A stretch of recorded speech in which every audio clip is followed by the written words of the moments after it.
জানলে খুব তাড়াতাড়ি বাবার একটা বিপদ আসছে। যত বেশি নারায়ণ নারায়ণ করবে জানলে তত তাড়াতাড়ি একটা গন্ডগোল সৃষ্টি হবে। তবে কি জানো মা,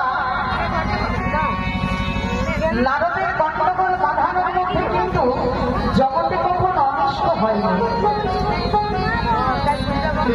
নারদের লাগাম ভাঙন করতে পারে ভালো, এর কথা তার কাছে, তার কথা এর কাছে, এটা লাগাম ভাঙন করতে পারে ভালো, কিন্তু জানবে সে গন্ডগোল যদিও বাঁধিয়ে থাকে তাহলে সেই গন্ডগোলটা জগতের মঙ্গলের কারণ।